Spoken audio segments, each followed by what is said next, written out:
ကျွန်တော်ဒီနေ့ပြီးတော့နောက်လာမှလာမယ်စကင်နေပြောပြပေးပါမယ်ဒါပေမဲ့တဲ့နေရာတော့ base skin ပါနော်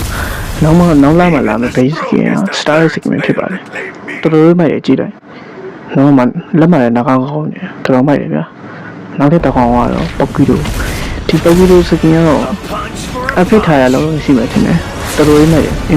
intro ကြည့်လိုက်တော်တော်မိုက်တယ်စပိတ်ပေါ်မှာရောက်နေတယ်လို့ပဲကြည့်လိုက်တတိယဆောင်းမိုက်တယ်ဗျာကြည့်လားတော်တော်မိုက်တယ်ဒီစကင်ကတော့ဒိုင်မွန်း899လို့နဲ့ရောင်းမဲ့စကင်ထင်တာပဲလက်ကီးပေါက်လေးဖြစ်မှာတော့ကြားရတော့အဲ့တော့မသိနိုင်ပါဘူးနောက်ထပ်စကင်နောက်တစ်ခုကတော့တကင်းဆိုင်ရဲ့စကင်ပဲဖြစ်ပါတယ်ဆရာကြီးလည်းကြာဆောင်းမိုက်တကင်းဆိုင်ရဲ့ annual starlight စကင်လို့ပြောကြတယ်ချီအောင်စားရပေါ့တော်တော်မိုက် intro ကြည့်လိုက်ရှေးကြီးဗျာရှေးမိုက်ဆန်းတကင်းဆန်းတော့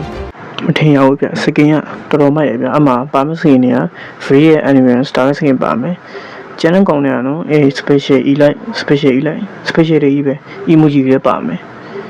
ဟောထောက်ရမြရဲ့ starlight skin နဲ့ emoji တွေပါမယ်ဒီ frame တွေပါမယ်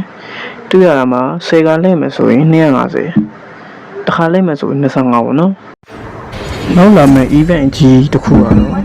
လေးလာရဲ့ Legion skin အရင်ကတော့ double level ပြောရင်အခု Legion skin ဖြစ်ပြောင်းသွားပြီဗျာ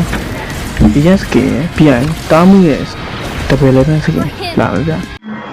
ဘရိုလည်းနောက်လာကြရင်ဘာစကင်တွေဖောက်မလဲဘာစကင်တွေဝယ်မလဲဆိုတာဒီ comment section မှာရေးခဲ့ပြကြပါဦးနော်ဒါဖန်ရဲ့9နှစ်မြောက်အထိမဲ့ skin ဖြစ်ပါတယ်သူပေးထားတဲ့ tag လေးကိုတေးချလို့မဆိုရင် free ရမစကင်ဖြစ်ပါတယ် skill ဖတ်တွေကတော်တော်ရမ်းလာပါတယ်ဒါကြောင့်ဒီ skin ကိုရယူဖို့ကြံပေးပါတယ်ဒါဆိုရင်နောက်ထပ် video မှာတွေ့ကြပါမယ် bye bye